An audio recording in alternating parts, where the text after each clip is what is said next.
வாசிக்க கேட்கலாம். 2 நாளாகமத்தின் புஸ்தகம் 14ஆம் அதிகாரம் 11ஆம் வசனம். 2 நாளாகமம் 14:11. ஆசா தன் தேவனாகிய கர்த்தரை நோக்கி கூப்பிட்டு, கர்த்தாவே, பலமுள்ளவனுக்காகிலும் பலனற்றவனுக்காகிலும் உதவி செய்கிறது உமக்கு லேசான காரியம். எங்கள் தேவனாகிய கர்த்தாவே, எங்களுக்கு துணை நில்லும். உம்மை சார்ந்து உம்முடைய நாமத்தில் ஏராளமான இந்த கூட்டத்திற்கு எதிராக வந்தோம். கர்த்தாவே, நீர் எங்கள் தேவன், மனுஷன் உம்மை மேற்கொள்ள விடாதேயும் என்றான். ஹல்லேலூயா. பலமுள்ளவனுக்காகிலும் பலம் அற்றவனுக்காகிலும் உதவி செய்கிறது அவருக்கு லேசான காரியங்கள். ஹல்லேலூயா. எத்தனை பேர் ஆமென் சொல்றீங்க? உதவி செய்கிறது கர்த்தருக்கு லேசான காரியம். ஹல்லேலூயா. நான் சொல்றேன், தேவனுடைய பல்வேறு உதவிகள் கர்த்தர் நம்முடைய வருகிற நாட்களிலே நமக்கு கொடுக்க போகிறார். எத்தனை பேர் விசுவாசிக்கிறீங்க? நீங்கள் வேதாகமத்தை கீழே வைத்துக் கொள்ளலாம். உதவி செய்கிறது அவருக்கு லேசான காரியம். முதலாவது, எத்தனை பேர் இந்த வார்த்தையை விசுவாசிக்கிறீங்க? இந்த மன்னாவை பாருங்க. அவரால் முடியாதது ஒன்றுமே இல்லை என்று ஒருவர் ஜெபித்த பொழுது தேவன் எவ்வண்ணமாக அவர்களுடைய வாழ்க்கையில் எந்த நிலைகளில் இருக்கும் பொழுது பரிசுத்தவான்களுக்கு தேவன் உதவி செய்வார். அந்த உதவி எப்படி காணப்படும்? அந்த உதவியினால் அவங்களுடைய வாழ்க்கையின் தரங்கள் எவ்வண்ணமாய் உயர்த்தப்படும் என்கிற பல நன்மையின் காரியத்தை தேவன் ஆராயும்படியாய் அந்த மன்னாவை நமக்கு தந்திருக்கிறார். தயவு செய்து நான் செய்திக்கு முன்பதாகவே சொல்லிவிடுகிறேன், இந்த செய்தியை நீங்கள் சற்று கவனம் தவறினால் கூட இந்த செய்தி உங்களுக்கு புரியவே புரியாது. ஆனால் இந்த செய்தியினுடைய தன்மையை நீங்கள் அறிந்து கொள்ளும்படியாய் நீங்கள் கவனத்தோடு இந்த செய்தியை கேட்டு இந்த ஆசீர்வாதத்தை பெற்றுக்கொண்டு செல்லும்படிக்காய் நான் அன்போடு கேட்டுக்கொள்ளுகிறேன். ஹல்லேலூயா. எல்லாரும் சேர்ந்து சொல்லுங்க, உதவி. சொல்லுங்களேன். உதவி செய்கிறது உமக்கு லேசான காரியம். உதவி செய்கிறது எங்க அப்பாவுக்கு லேசான காரியம். ஹல்லேலூயா. பாருங்க, இந்த நாட்கள்ல பல பேர் நம்மோடு கூட நிறைய பேர் நம்முடைய வாழ்க்கை என்கிற பயணத்திலே நம்மோடு கூட இருந்து பயணித்து கொண்டிருக்கலாம். ஒரு பெரிய மலை போல நம்மளுக்கு மத்தியிலே அந்த நபர்கள் நம்முடைய வாழ்க்கையிலே இன்றைக்கு இருக்கலாம். பாருங்க, அப்பேற்பட்ட மலையை போல நம்புகிற சிலர் நம் மத்தியிலே நிற்கலாம், இருக்கலாம். அவர்களிடத்திலிருந்து உதவிகளை நாம் தேடலாம். ஆனால் நான் உங்களுக்கு ஒன்று சொல்லுகிறேன், எந்த மனுஷனும் செய்ய முடியாத உதவிகள் அப்பாவுடைய கரத்திலிருந்து வரப்போகிறது. ஆமென். நம் கிட்ட எவ்வளவு மலை போல நம்புகிற ஆட்கள் நம் எல்லைக்குள், நம்ம வாழ்க்கைக்குள் இப்பொழுது பிரயாணம் பண்ணி கொண்டிருக்கலாம். நான் தேவன் சொன்ன கர்த்தருடைய வார்த்தையை பலிபீடத்திலிருந்து சொல்லுகிறேன்.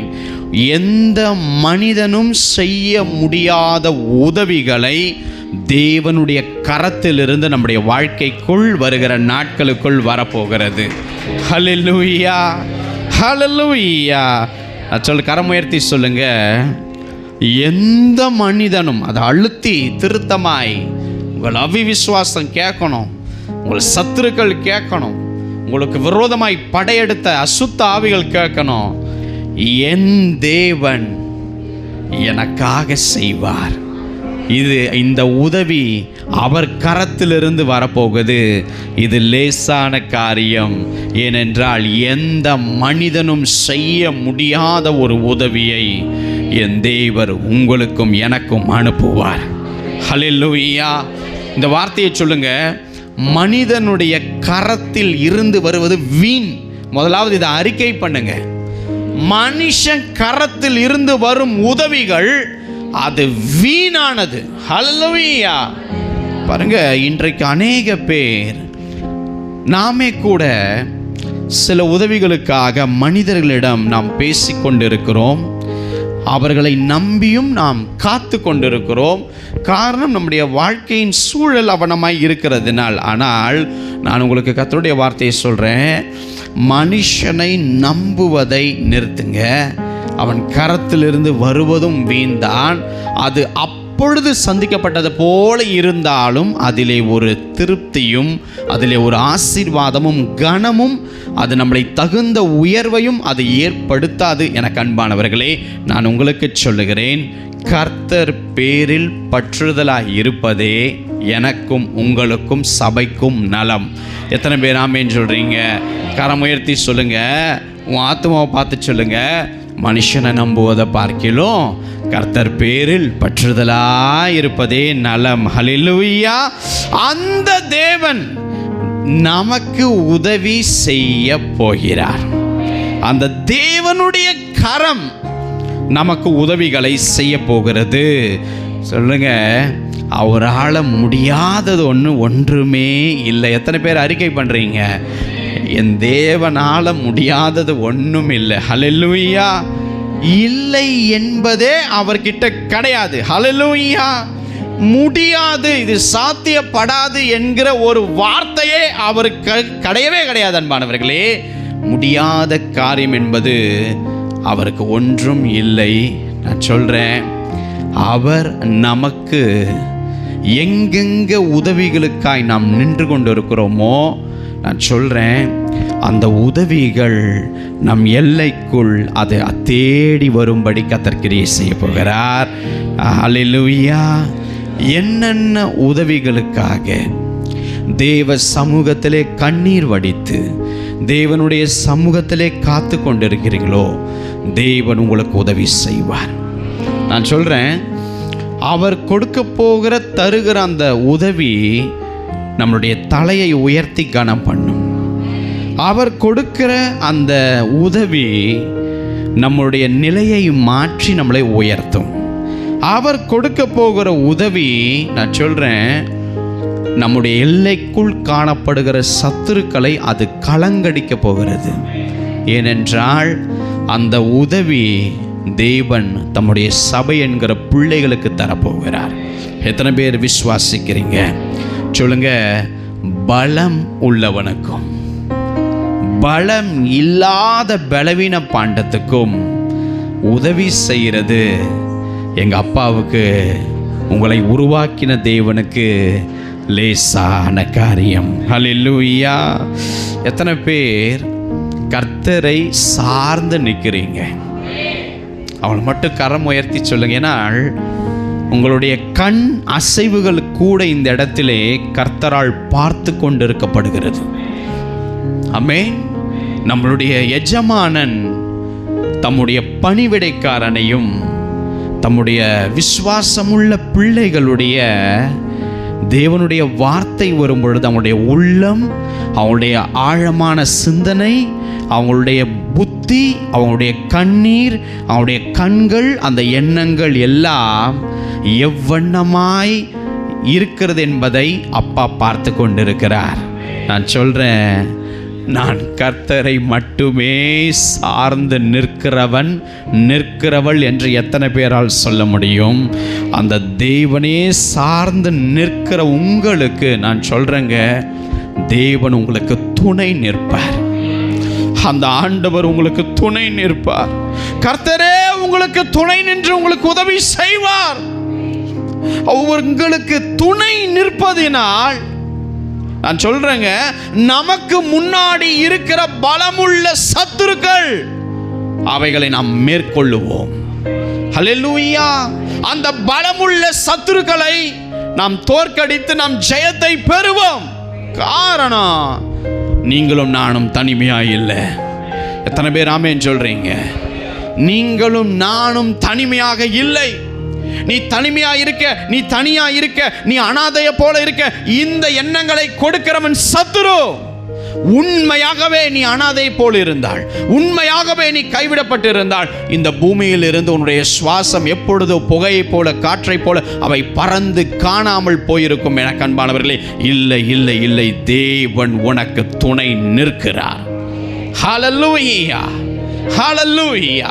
சத்ரு உன் இருதயத்தில் கொண்டு வரும்போது எனக்காக யாருமே இல்லைன்னு சொல்லும் பொழுது சொல்லு, கர்த்தர் எனக்கு துணை நிற்கிறார், தேவன் எனக்கு துணை நிற்கிறார். என் பக்கத்தில் யார் இருந்தாலும் யார் இல்லைனாலும் என் இயேசு எனக்காக எப்பொழுதும் துணை நிற்கிற ஒரு தேவன். அந்த தேவன் சரியான இக்கட்டின் காலத்தில் எனக்கு உதவி செய்வார், சரியான இக்கட்டிலே எனக்கு உதவி செய்வார். ஹல்லேலூயா, ஹல்லேலூயா. எனக்கு உதவி யாருமே செய்ய மாட்டேங்கிறாங்களே, கவலை விடுங்க. எனக்கு இந்த பிரச்சனையிலிருந்து வெளியே வர யாருமே உதவியா பேசவும் மாட்றாங்க, நிற்கவும் மாட்றாங்கன்னு சொல்றீங்களே, நான் உங்களுக்கு சொல்றேங்க, கவலையை விடுங்க, கவலையப்படாதீங்க. உங்களுக்கு உதவும்படி பரலோகத்தில் இருந்து உதவிகள் வரப்போகிறது. நான் சொல்றேன், தேவ சமூகத்தில் நின்று சொல்றேன், கர்த்தரிடத்தில் சொன்னதை சொல்றேன். கர்த்தருடைய ராஜ்யத்திலிருந்து, அவருடைய சமூகத்திலிருந்து நமக்கு தேவையான உதவிகள் கர்த்தர் நமக்கு கொடுக்க போகிறார். ஹல்லேலூயா, ஹல்லேலூயா. அவர் திக்கற்ற நிலைமையில் இருக்கும் நமக்கு உதவி செய்வார்.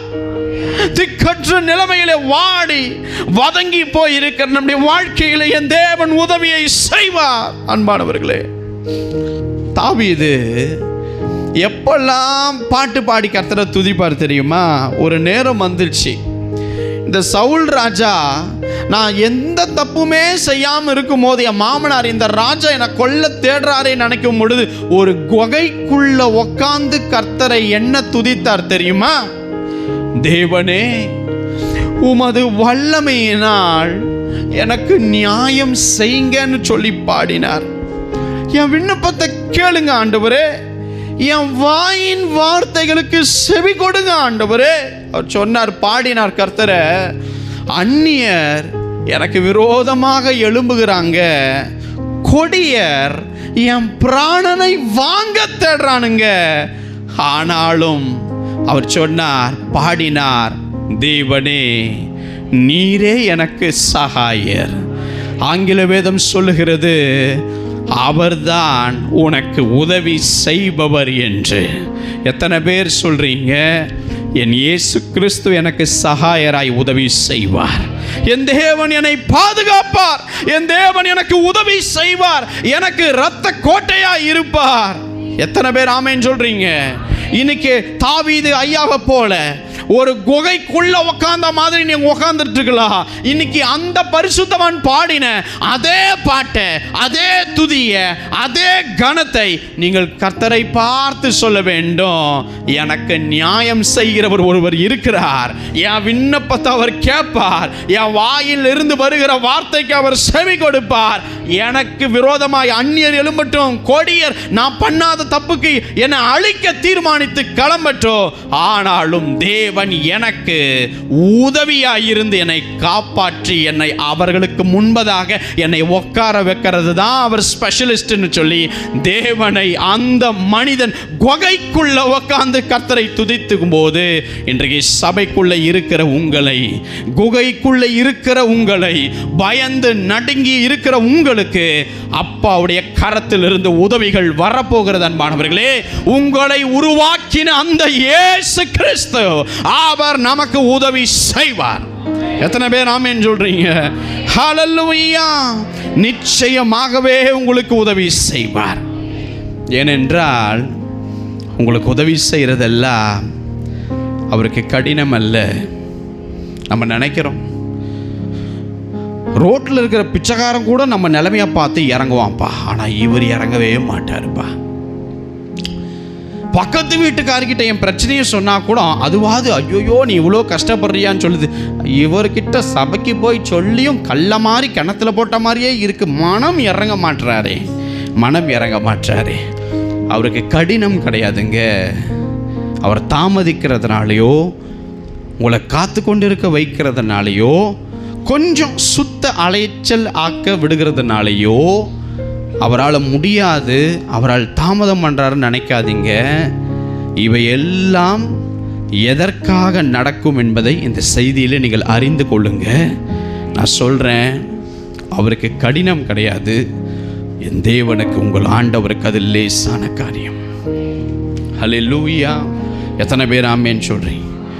என் பக்கத்தில் திரும்பி, அவருக்கு லேசான காரியமா, அமைதியாக இரு சொல்லுங்க.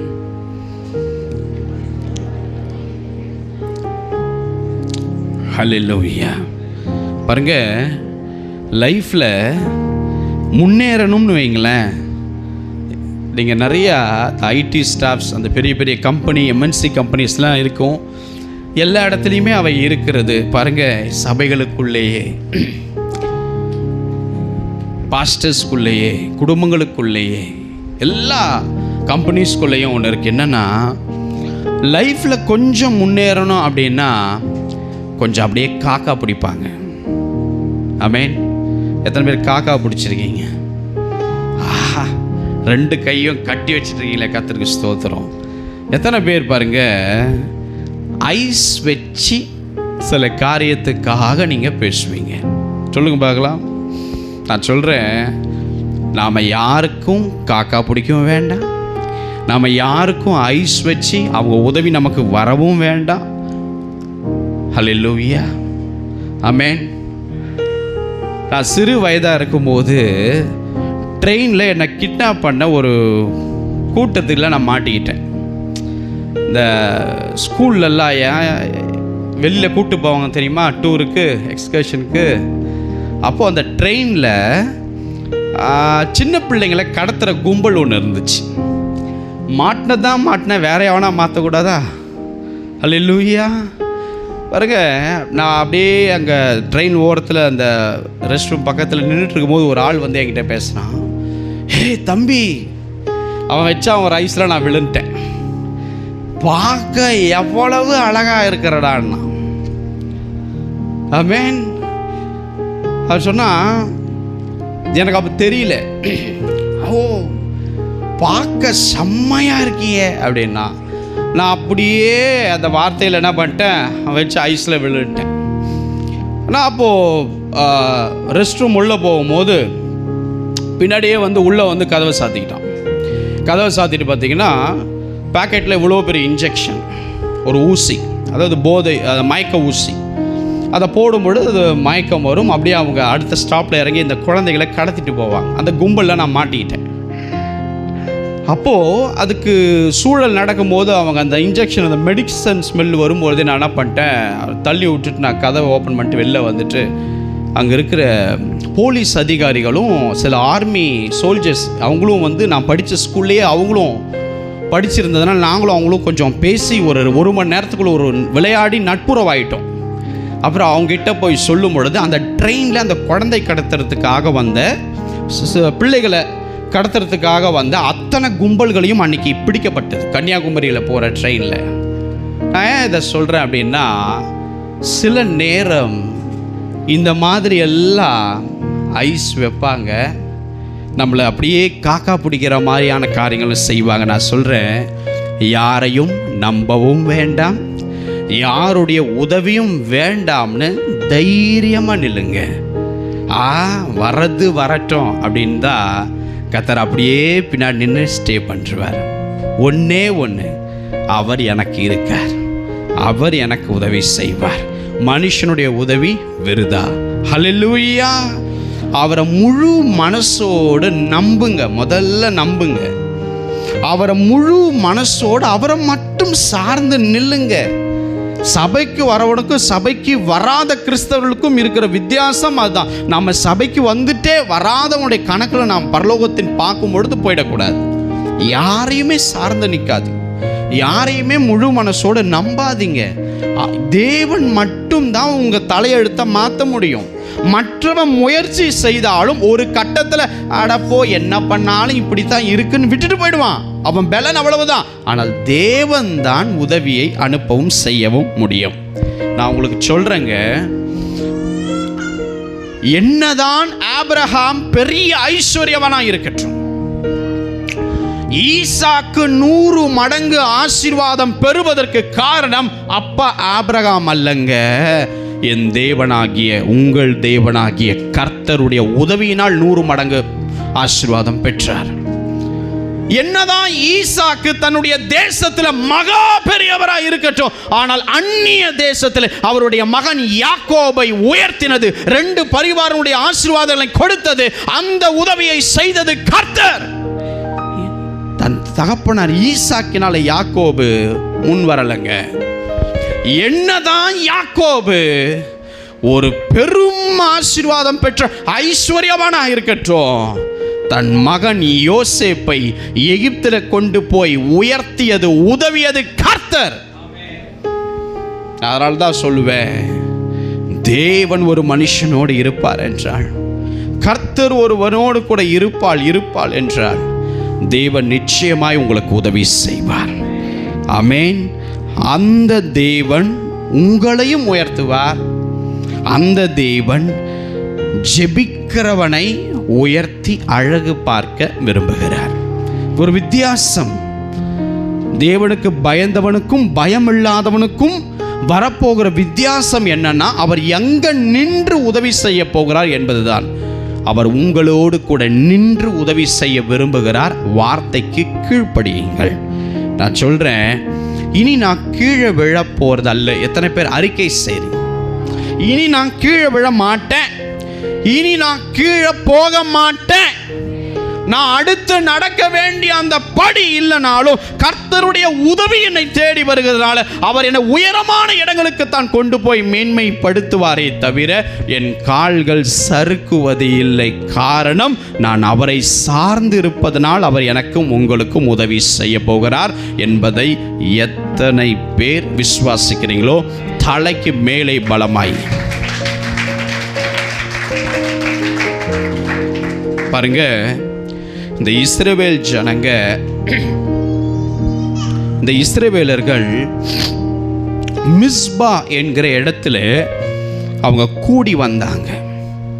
அப்போ சாமுவேல் தீர்க்கதரிசி இருந்தார்.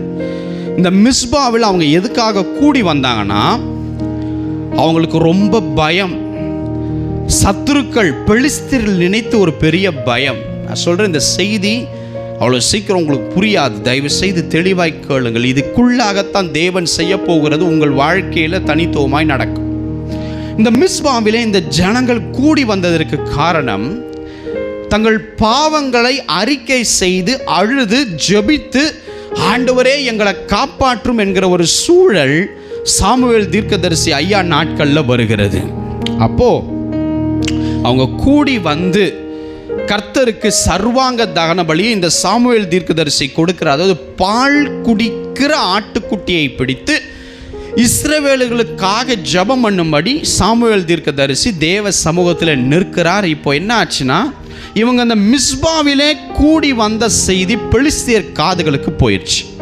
இப்போ இந்த பெலிஸ்தியர்கள் இந்த பெட்காரீம் என்கிற பள்ளத்தாக்கிலே இஸ்ரவேலர்கள் இருக்கிறார்கள் என்று கண்டு கொண்டு இந்த நேரத்தில் இந்த பெத்காரீம் என்கிற பள்ளத்தாக்கில் வந்து இஸ்ரவேலர்களை முறியடிக்கும்படி மிஸ்பாவிலே பாருங்க, அந்த இடத்திலே இந்த பெலிஸ்தியர் இராணுவம் வருகிறது. அன்பானவர்களே, அப்போ தேவன் பாருங்க, இவங்க அழுதாங்க, இவங்க ஜெபித்தாங்க, இவங்க சர்வாங்க தகன பலியை இட்டாங்க, பாவ அறிக்கை செய்தாங்க. உடனே தேவன் அவர்களுக்கு உதவி செய்கிறார். என்ன உதவி என்றால், மகா பெரிய ஒரு இடி முழக்கம்.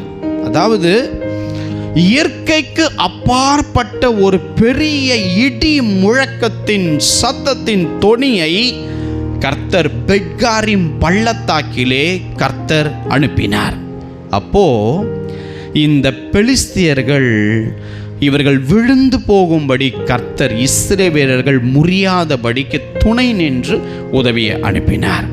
அப்பதான் சாமுவேல் தீர்க்கதரிசி சொன்னார், இம்மட்டும் எங்களுக்கு உதவி செய்தார் அவர் என்று சொல்லி எபனேசர் என்று தமிழில் பெயரிட்டார். ஆங்கிலத்திலே எபினேசர் என்று பெயர் ஆகும். எனக்கு அன்பானவர்களே, பாருங்க, இஸ்ரவேலர்களுடைய எல்லைகளுக்குள் திரும்ப இந்த பெலிஸ்தியர்கள் அந்த நாட்களில் வராதபடிக்கு அவர்கள் தாழ்த்தப்பட்டார்கள் என்று வேதம் சொல்லுகிறது. நான் சொல்றேங்க, இன்றைக்கு அவங்க அந்த மிஸ்பா என்கிற இடத்திலே கூடி வந்ததை போல இன்னைக்கு இந்த ஆலயத்தில் கர்த்தரை நோக்கி அவருடைய வார்த்தைக்காக பாவ மன்னிப்பு பெற்று உங்கள் கரைகளை சுத்தமாக்க இந்த முதல் வாரத்திலே அவர்கள் மிஸ்பாவிலே கூடி வந்ததைப் போல, சர்வாங்க தகனபலியை செலுத்தியதைப் போல நீங்கள் இந்த ஆலயத்திலே அவருக்காய் சர்வாங்க தகனபலி இடும்படிக்கு கிளம்பி வந்திருக்கிறீர்கள். அன்பானவர்களே, அங்கே அவர் பெரிய இடி முழக்கங்களை முழங்க பண்ணி சத்துருக்களை கலங்கடித்தது போல அந்த அந்த விதமான இடி முழக்கத்தின் மகிமையை கர்த்தர் இன்றைக்கு உங்களுக்கு தந்து அவர் உதவி செய்து அந்த சத்துருக்கள், எந்த நன்மையும் நீ பெறக்கூடாதுன்னு நினைக்கிற சத்துரு, எந்த உயர்வும் வாழ்க்கையில் வரக்கூடாதுன்னு நினைக்கிற சத்துரு, எந்த சத்துரு உதவிக்கு தடையாக இருக்கிறானோ, எந்த சத்துரு இந்த காரியங்கள் உன் வாழ்க்கையில் நன்மை பெற முடியாதபடி அடைக்கப்பட்ட வாசலாய் அவன் நிற்கிறானோ, இயேசு கிறிஸ்துவின் நாமத்தில் சொல்கிறேன், கர்த்தர் அவனை கலங்கடிப்பார். காரணம், எபினேசராயிருந்து அவர் நமக்கு உதவி செய்ய போகிறார். எபினேசராயிருந்து நமக்கு என்னென்ன காரியங்கள் வேண்டும், எதில் உதவிகள் வேண்டுமோ கர்த்தர் நமக்கு உதவிகளை செய்வார். கரமுயர்த்தி சொல்லுங்க, எனக்காக எபினேசர் இருக்கிறார். என் சத்துருக்கள் அவர் பார்த்து கொள்வார். என் வாழ்க்கையில் இருக்கிற தடையை அவர் பார்த்து கொள்ளுவார். என் வாழ்க்கையில் உதவி வர முடியாதபடி இருக்கிற நிலைகளை அவர் கலங்கடிப்பார். நான் கர்த்தர் இருக்கிற ஆலயத்தில் வந்திருக்கிறேன். எத்தனை பேர் சொல்றீங்க ஹல்லேலூயா? அவங்க செய்த அதே பாவ அறிக்கை இன்னைக்கு திருவிருந்தில் நான் செய்ய போகிறதுனாலே கர்த்தர் பெரும் இடி முழக்கத்தையும் தொனிக்க பண்ணுவார். நான் உங்களுக்கு சொல்கிறேன், எனக்கு பலனே இல்லை அப்படின்னு சொல்லி நீங்கள் இன்றைக்கி தேவ சமூகத்திலே வந்திருக்கீங்களா? ஒன்று தான், உங்களுக்கு பலன் இல்லை, வழியை தாண்ட உங்களுக்கு திராணி இல்லை, சுச்சுவேஷனை ஃபேஸ் பண்ண கிருபை இல்லை, எல்லா தோல்விகளையும் தாண்டி போக திராணி இல்லை. நான் உங்களுக்கு சொல்கிறேங்க, கர்த்தர் உங்களுக்கு துணை நிற்பார் என்பதை மட்டுமே உங்கள் சிந்தனை யோசிக்கட்டும். கர்த்தர் எனக்கு துணை நிற்பார், கர்த்தர் எனக்கு துணை நிற்பார். யார் என்னை கைவிடட்டும், யார் என்னை பற்றி தவறாக பேசட்டும், யார் என் எல்லைக்குள்ளே இருந்து எனக்கே குழி வைக்கட்டும், நான் சொல்கிறேன், எபினேசர் எனக்கு உதவி செய்வார். ஏன்னா என் வாழ்க்கையை நான் பார்க்கும்போது, உங்கள் வாழ்க்கையை நீங்கள் பார்க்கும்போது, உங்கள் வாழ்க்கையில் இருக்கிற தடை உங்களால் பார்க்க முடியுமா? உங்கள் வாழ்க்கையில் எந்த மனுஷி தடையாக இருக்கிறான்னு உங்களுக்கு தெரியுமா? உன் எல்லைக்குள்ள, உன் ஆஃபீஸ்க்குள்ள, உன் ஊழியத்தில், உன் சர்ச்சுக்குள்ள, உன் குடும்பத்துக்குள்ள, உன் சந்ததிக்குள்ள, உன் வெல்விஷருக்குள்ள, உன் ஆசீர்வாதத்துக்கு தடை யார் என்பது உனக்கு தெரியுமா? தெரியாது. அதனால ஒப்பு கொடுக்கிறதுனால என் தடைகளை நீர் கலங்கடியும் அப்பா. எத்தனை பேர் சொல்றீங்க? கரம் உயர்த்துங்களேன். சில காரியங்களை கர்த்தர் இந்த ஆராதனையில் செய்கிறதை நான் விசுவாசிக்கிறேன். கர்த்தர் கலங்கடிப்பார். கர்த்தருக்கு தெரியும் என் பிள்ளை வாழ்க்கையில என் உதவியாம் போல. ஒரு பார்சல், ஒரு வெளிநாட்டில் இருந்து ஒரு பார்சல் அனுப்பிச்சாங்க.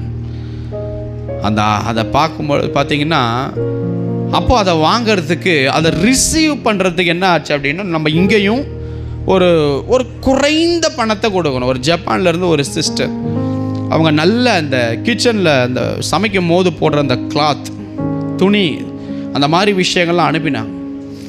அது அப்போது முன்னாடி அனுப்பினதுனால அதை வாங்கிறது எங்களுக்கு திராணி கிடையாது. அதை ரிசீவ் பண்ணி அது கையிலே வந்துருச்சு. கொரியர் ஆஃபீஸ் வீட்டில் நிற்கிறான். அப்போ அதை வாங்குறதுக்கு எங்களுக்கு தகுதி இல்லாத போது நான் அதை என்ன பண்ணிட்டேன், அவங்களுக்கு ஃபோன் பண்ணி, சாரி சிஸ்டர், இங்கே இந்தியாவில் இதை ரிசீவ் பண்ணுறதுக்கு இந்த தொகையை செலுத்தணும், இதுக்கு இந்த தொகையை செலுத்துகிற அளவுக்கு எனக்கு திராணி கிடையாது, நம்ம பரவாயில்ல அப்படின்னு சொல்லிட்டு அதை ரிட்டர்ன் அனுப்பிட்டேன். அதை மாதிரி நான் சொல்கிறேன், எனக்கு திராணி இல்லை ஆண்டவரே, எனக்கு தெம்பு இல்லை ஆண்டவரே, முதல்ல ஒப்புக்கொள்ளணும். நம்ம அப்படியே நம்ம கஷ்ட நிலையில் போகும்போது, ஐயோ நம்ம சொந்தக்கார ஒருத்தன் வரும்போது நம்ம கஷ்ட நிலையை அவன் அறிந்திடக்கூடாது, நம்ம என்னென்ன பண்ணுறோம். ஆனால் தேவனுக்கு அந்த நிலையை நாம் சொல்ல வேண்டும். அவர் அப்பொழுது உதவி அனுப்புவார். அந்த நிலையிலே அந்த உதவியை அவர்கிட்ட மாத்திரம் சொல்லி பாருங்க, யார்கிட்டையும் சொல்லாது, அவரிடத்தில் மட்டும் சொல்லி பாருங்க. அவர் எழும்புவார், அவர் ஏதாவது செய்வார். எனக்கு அன்பானவர்களே, நான் உங்களுக்கு சொல்கிறேன், உங்களுடைய உபத்திரவத்தை மாற்ற அவருக்கு லேசான காரியம். கரம் உயர்த்துங்க பார்க்கலாம். ஏன் உபத்திரவத்தை மாற்ற அப்பாவுக்கு லேசான காரியம். ஏன் கைவிடப்பட்ட சூழ்நிலையை மாற்ற இயேசுவுக்கு லேசான காரியம். எனக்கு உதவி செய்கிறது, உங்களுக்கு உதவி செய்து உங்களை உயர்த்துவது அவருக்கு லேசான காரியம். ஹல்லேலூயா. இந்த பலம் உள்ளவனுக்கும் பலமற்றவனுக்கும் சொல்றவர் யார் என்றால், இந்த ஆசா என்கிற தேவனுடைய மகன்.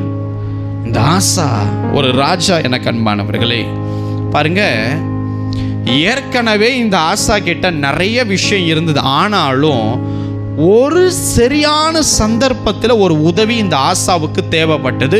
தயவு செய்து நல்லா கவனிங்க. இந்த ஆசாவுக்கு ஏற்கனவே பரிசையும் ஈட்டியையும் பிடிக்கிறதுக்கு 3 லட்சம் பேர் யுத்த வீரர்கள் நிற்கிறாங்க. ரெண்டாவது, கேடகத்தை பிடித்து வில்லை நாணேற்றுகிறவர்கள் மட்டும் 2,80,000 வீரர்கள் இந்த ஆசாவுக்கு இருக்கிறாங்க. அப்போ இந்த ராஜாவுக்கு படையிலே எவ்வளவு இருக்குன்னா 5,80,000 போர் வீரர்கள் இருக்கிறாங்க. இப்போ 5,80,000 போர் வீரர்கள் இருந்தும் போருக்கு இவர் பயப்படுற அளவுக்கு இவர் சக்தியை மீறி ஒரு சக்தி சத்துரு நிற்கிறான். அன்பானவர்களே நல்லா பாருங்க, இந்த போரிலே இந்த ஆசாவுக்கு பயமும் நடுக்கமும் பிடித்து கொள்ளுகிறது. ஏன் அப்படின்னா, எத்தியோப்பியனாகிய சேரா, அதாவது இவங்களோடு சண்டை போட யுத்த காலத்தில் நிற்கிறவன் பேர் எத்தியோப்பியன். அந்த சேராவுக்கு 10 லட்சம் ஆட்கள் போர் வீரர்கள் நிற்கிறாங்க பள்ளத்தாக்கிலே. கொஞ்சம் யோசிச்சு பாருங்க, இவங்க கிட்ட 5 லட்சம் இருந்தாலும் அவங்க கிட்ட இருக்கிற பாதி தான் ஆசா என்கிற பராக்கிரமசாலி கர்த்தருடைய மகனுக்கு இருக்குது. இப்போ ஆசாவுக்கு பயம் நடுக்கம். ஆஹா, பாதி பேர் தான் நம்ம கூட இருக்காங்க, அவன் 10 லட்சம் பேர் இருக்கான். அது மட்டும் இல்லை, 300 ரதங்கள் நிக்குது. அப்ப பாருங்க, நான் சொல்றேன், இந்த மாதிரி நேரத்தில் எல்லாம் நம்முடைய வாயில் வார்த்தை வருகிறது என்னன்னா, கர்த்தர் என்ன அவமானப்படுத்துறது கொஞ்சமா பண்ணிட்டு இருந்தாரு, இப்ப தெருவில் என்ன அவமானப்படுத்துறதுக்காக இந்த சூழலை விட்டாருப்பா என்று சொல்லி நீங்களும் நானும் அன்றைக்கு சொல்லி இருப்போம். கொஞ்ச நஞ்சம் என்ன அவமானப்படுத்தலைங்க, தேவனே என்ன அவமானப்பட விட்டாருங்க என்று சொல்லி நீங்களும் நானும் அந்த சூழலை சொல்லியிருப்போம். நல்லா கவனிங்க, அந்த பள்ளத்தாக்கிலே அணி வகுத்து நிற்கிறாங்க. எத்தனை பேர் தெரியுமா? இந்த சைடு 5,80,000 பேர் தான், அந்த சைடு 10 லட்சம் + 300 ரதங்கள், குதிரைகள் காணப்படுகிறது. அந்த ஜோடியாய் நான் சொல்றேங்க, ஆசா ஒரு ஜெபம் பண்ணார். அந்த ஜெபம் பாருங்க, ரொம்ப தேவனை ஒரு இன்ஸ்பயரான ஒரு ஜெபம். ஆண்டவர் என்ன வேலை செஞ்சிருந்தாலும் டப்புன்னு ஆசாவுக்கு உதவி அனுப்புப்பான்னு தேவ தூதர்களுக்கு சொல்ற அளவுக்கு ஒரு ஸ்பெஷல் ஜெபத்தை பண்றார். ஆண்டவரே, எனக்கு துணை நெல்லும். கேட்குறது யார் தெரியுமா? ஒரு பெரிய ராஜா, பெரிய பலத்தோடு இதுவரைக்கும் ஜெயித்த ராஜா, யுத்தத்தை பார்த்து பயப்படாத ராஜா, 5,80,000 பேர் இருக்கிற ஒரு போர் வீரர்களை, படை தலைவர்களை கொண்ட நல்ல ராஜா சொல்றாரு, ஒரு பயம் நடுக்கம் வந்து சொல்றாரு, ஆண்டவரே எனக்கு துணை நின்று எனக்கு உதவி செய்யுங்கப்பா. அவர் சொன்னாரு, எங்களுக்கு உதவி செய்யறது உமக்கு லேசான காரியம். எனக்கு உதவியை அனுப்புங்க, இப்பயாவது எனக்கு உதவி அனுப்பி தொலைங்க, எனக்கு இப்பயாவது ஒரு வெற்றியை கொடுங்க அப்படி கேட்கலங்க. எனக்கு இந்த நேரத்திலும் உதவி செய்யறது உமக்கு லேசான காரியம் ஆண்டவரே, லேசான காரியம். அவர் ஒரு வார்த்தையை விட்டார், என்ன தெரியுமா? இந்த எத்தியோப்பியர்களாகிய சேராவின் கூட்டம் உங்களை மேற்கொள்ளாதபடி செய்யும். அப்படின்னா என்ன தெரியுமா? நான் நிற்கிறது பள்ளத்தாக்கா இருந்தாலும் நான் உங்க எல்லைக்குள்ள வந்து நிற்கிறேன், நீங்கள் என்னுடைய பாதுகாவலராக இருக்கீங்க. எனவே இந்த யுத்தம் ஏன் கிடையாதுங்க, அவன் உங்களை மேற்கொள்ளாதபடிக்கு செய்யுங்கன்னு ஒரு ஜெபம் செய்தார். எவ்வளவு அழகான ஒரு பிரேயர். நான் சொல்றேன் அன்பானவர்களே, கர்த்தர் உதவி செய்தார். 10 லட்சம் பேரையும் கர்த்தர் மட்டம் கட்டித்தார், அவங்களை களங்கடித்தார். நான் சொல்றேன், ஒரு பெரிய கணம், ஒரு பெரும் உயர்வு, ஒரு பெரிய ஜெயம் கர்த்தர் கொடுக்க போகிற உதவியினால் உன் வாழ்க்கை, என் வாழ்க்கை ஆஸ்வதிக்கப்பட போகிறது. இதை பார்த்து கொண்டிருக்கிறவருடைய வாழ்க்கையிலும் ஒரு பெரிய கணம், ஒரு பெரிய உயர்வு, ஒரு பெரும் ஜெயம் கர்த்தர் உங்கள் எல்லைக்குள் கொண்டு வருகிறார். எத்தனை பேர் ஆமேன்னு சொல்கிறீங்க? கர்த்தர் அவனோடு இருக்கிறதை பார்த்து, ஆசாவோடு கர்த்தர் இருக்கிறாருன்னு சொல்லி பல பேர் வந்து ஆசா கூட ஒட்டி கொண்டாங்க, சேர்ந்து கொண்டாங்க.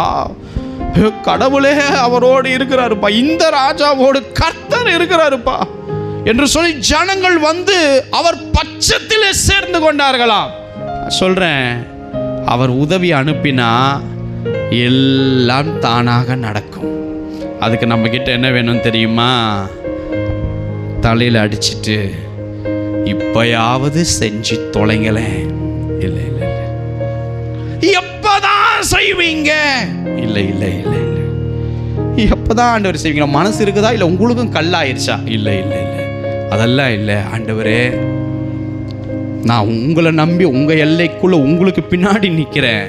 நான் தோத்துட்டேன்னா நீங்கள் தோத்துட்ட மாதிரி ஆண்டவரே, உங்களை அவன் மேற்கொள்ளாதபடி செய்யுங்க ஆண்டவரே. அந்த ஜெபத்திற்கு கர்த்தர் உதவி செய்தார். எபினேசர் அவர் உதவியை அனுப்பினார், உடனே உடனே உடனே நடத்தினார்.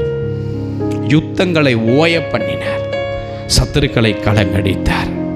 நான் சொல்றேன், கர்த்தர் ஒரு மனுஷனுக்கும் கர்த்தர் ஒரு மனுஷிக்கும் உதவி செய்வார் என்றால் அந்த உதவி அவர்களை மேன்மைப்படுத்தும். அது சாதாரண மேன்மை இல்லைங்க, ஒரு பெரிய மேன்மை அந்த உதவியினால் காத்து கொண்டு இருக்கும். நான் சொல்கிறேன், உங்கள் மூளையில் வருகிற உதவி அல்ல, உங்கள் சிந்தனைக்கும் அப்பாற்பட்ட உதவிகளை கர்த்தர் உங்களுடைய பிஸ்னஸில், உங்கள் ஊழியத்தில், உங்கள் குடும்பத்தில், உங்கள் பிள்ளைகளில், உங்கள் படிப்பில், உங்கள் எதிர்காலத்தில் எல்லாவற்றிலும் கர்த்தர் ஒரு நல்ல உதவி செய்து ஆண்டவர் உங்களை நடத்த போகிறார். கர்த்தர் உங்களுக்கு துணை நிற்கிறார் என்பதை எத்தனை பேர் விசுவாசிக்கிறீங்க? அவரை தாண்டி தான் ஒருத்தன் என் மேலே தொடரத்துக்கு வரணும்னு எத்தனை பேர் விசுவாசிக்கிறீங்க? அவரை தாண்டி தான் என் எல்லைக்குள்ள அவன் நுழைய முடியும் அப்படின்னு எத்தனை பேர் விசுவாசிக்கிறீங்க? தேவன் நமக்கு முன்னாடி துணையா நிற்கிறாருங்க. அவன் களங்கடிப்பான், கர்த்தர் அவனை களங்கடிப்பார்.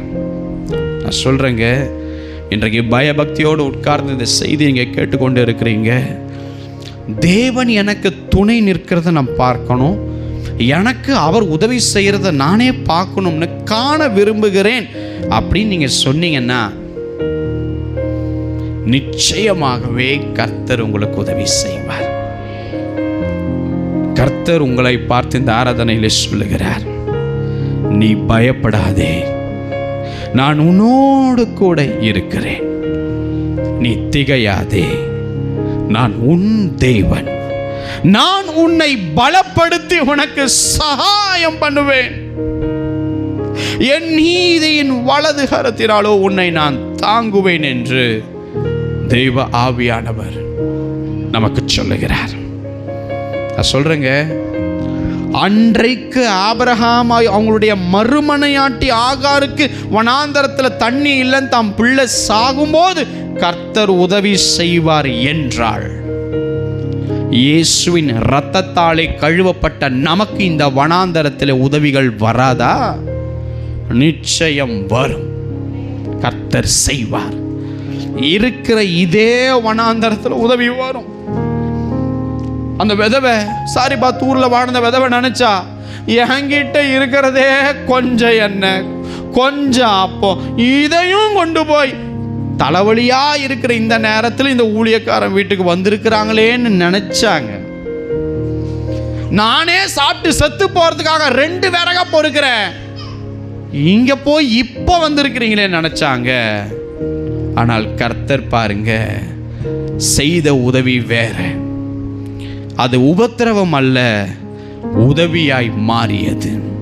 நான் உங்களுக்கு சொல்றேன், இயேசுவின் இரத்தத்தால் கழுவப்பட்ட ஜனம் கையை உயர்த்து. கர்த்தர் அந்த ஆகாருக்கு உதவி செய்வார் என்றார். ஆபிரகாமுடைய மறுமனையாட்டின் தெரிஞ்சு தேவன் உதவி செய்வார் என்றாள்.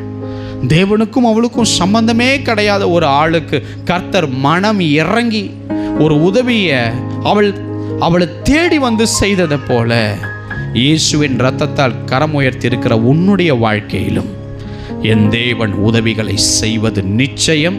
இது சத்தியம், இது சாத்தியமாய் நடக்க போகிறது. நாம் விசுவாசிக்கிற, நீங்க விசுவாசித்தீங்கன்னா கரம் உயர்த்தி கரங்களை தட்டி கர்த்தரை பக்கத்தில் திரும்பி, கர்த்தர் உதவி உன்னை தேடி வரும், அமைதியார்.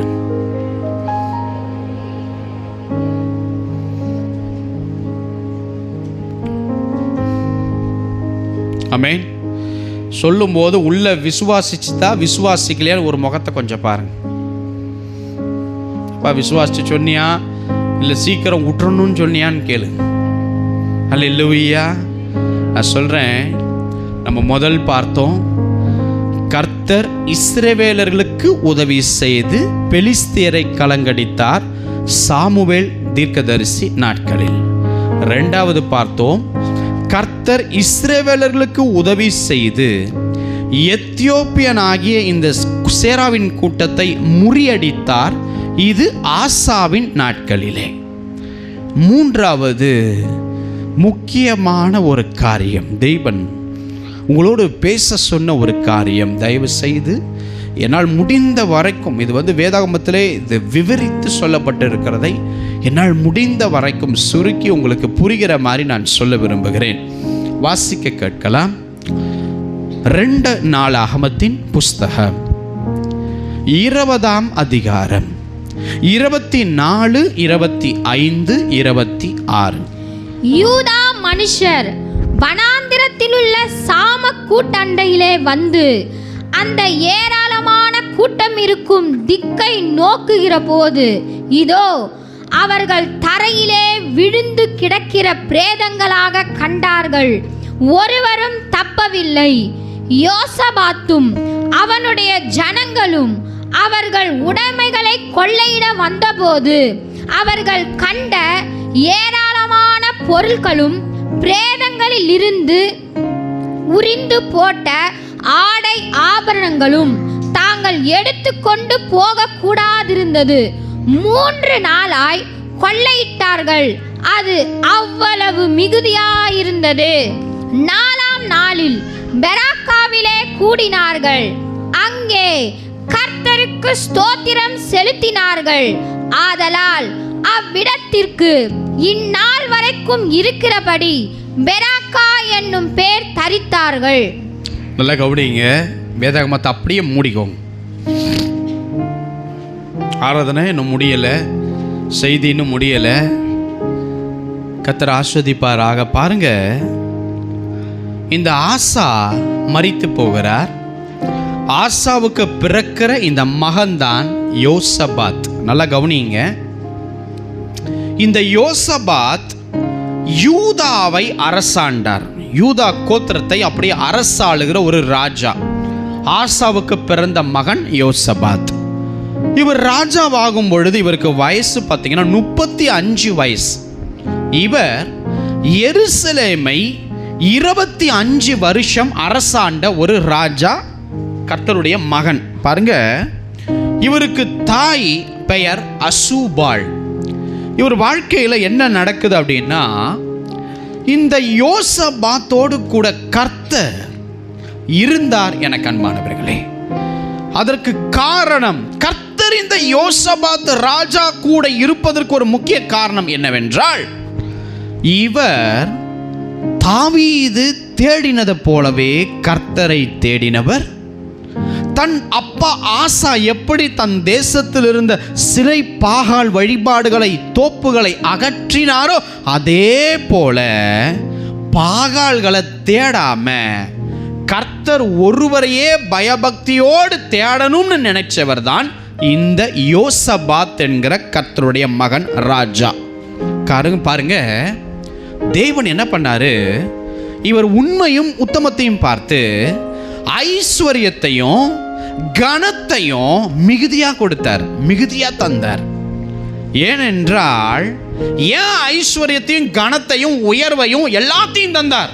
ஆனாலும் இவருக்கு 2 உதவிகள் பின்வருகிற நாட்கள்ல இவருக்கு தேவைப்பட்டது.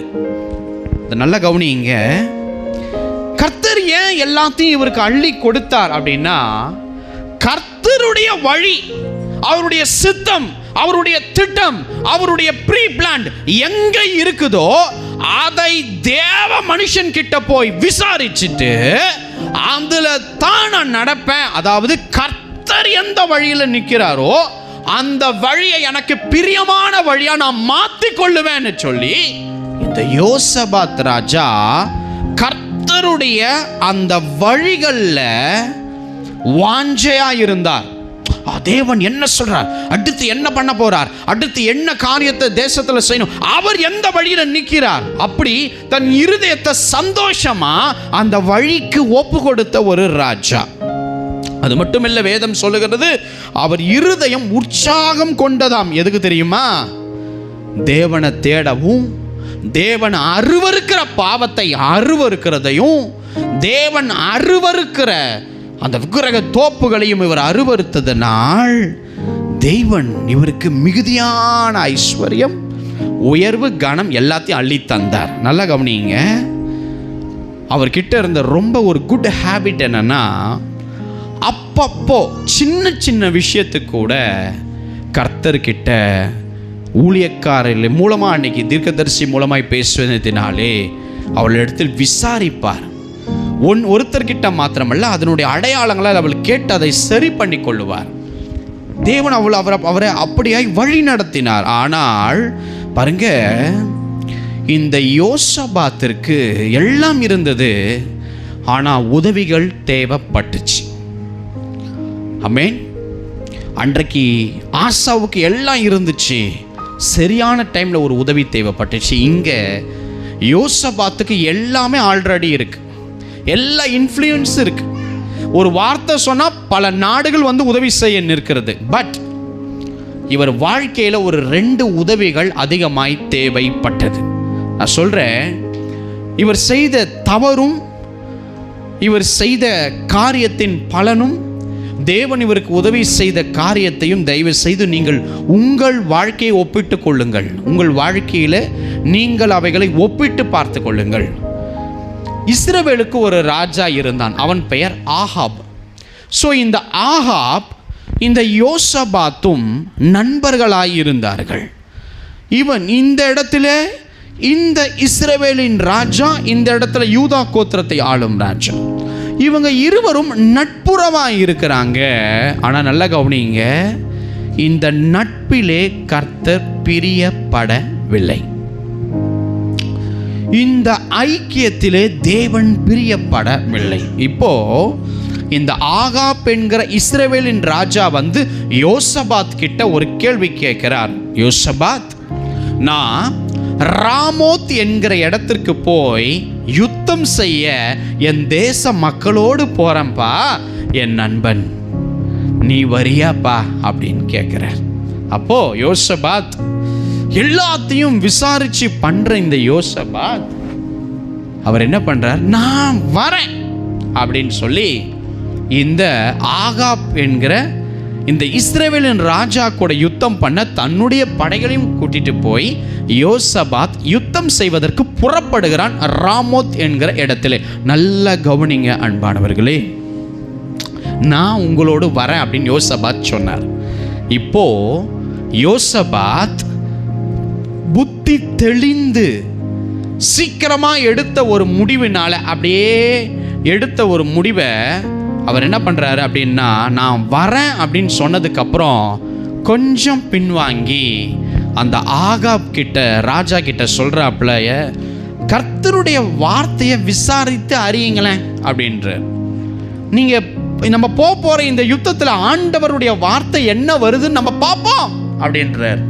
உடனே இந்த இஸ்ரவேல் ராஜா ஆகாப் என்ன பண்றான், தன் நாட்டில் இருக்கிற 400 பெரிய தீர்க்கதரிசிகளை கூட்டிட்டு வரான். கூடி வர செய்து, ராமாத்துல நான் போய் யுத்தம் பண்ண போறேன், கர்த்தர் வார்த்தையை 400 பேரும் சொல்லுங்கப்பா அப்படின்றப்பல. இப்போ 400 பேரும் ஒரே வார்த்தையை சொல்றாங்க, நீங்க போங்க, கர்த்தர் ஒப்பு கொடுப்பார். ஆமென். இப்போ என்ன பண்ணியிருக்கணும் யோசபாத், நான் சொல்றேன், கர்த்தருடைய வார்த்தை என்ன வருகிறது, எது தேவன் சொல்லுகிறது என்பது அதை ஐடென்டிஃபை பண்ணுறது வந்து அது ரொம்ப கஷ்டம். இப்போ உதாரணத்துக்கு நான் எப்பவுமே சொல்லுவேன், உங்கள் வீட்டில் வாங்குற அரிசி 65 ரூபாயா இருக்கும், இவங்க வீட்டில் வாங்கின அரிசி 55 ரூபாயா இருக்கும். 55ல் ஒரு அரிசியும், 60ல் ஒரு அரிசியும், 65 ரூபாயில் ஒரு அரிசியும் கொண்டு போய் ஒரு மூட்டையில் போட்டு கலக்கி உங்கள் அரிசியை நீங்கள் எடுத்துட்டு போங்கன்னு சொன்னால் உங்களால் செய்ய முடியுமா? உங்கள் அரிசி என்னன்னு தெரியும் உங்களுக்கு. அப்போ என்ன ஆகுதுன்னா, உங்களுக்கே புரியாது எது எந்து என்று. ஆனால் இந்த தேவனுடைய திட்டத்தில் நான் மாறக்கூடாதுன்னு காலை மாலை இரவு எவன் உக்காந்து அதையே யோசிக்கிறானோ, எங்கேயும் விட்டுறக்கூடாது, எங்கேயும் சரி பண்ணாமல் நம்ம போயிடக்கூடாது, நம்ம முன் தகப்பனார்கள் செய்ததை நம்ம பண்ணிடக்கூடாதுன்னு கொஞ்சம் ஆலோசனை பண்ணின்னு பயத்தோடு நடுங்கி இருக்கிறான் பாருங்க. இவங்களுக்கு கர்த்தருடைய வார்த்தை என்று வரும் பொய்யான ஒரு வார்த்தை இந்த தேவனை உண்மையாய் தேடுகிறவர்களுக்கு அந்த வார்த்தை சமாதானத்தின் குலைச்சலை ஏற்படுத்தும். அல்லேலூயா. பாருங்க, இப்போ என்ன நடந்தது தெரியுமா?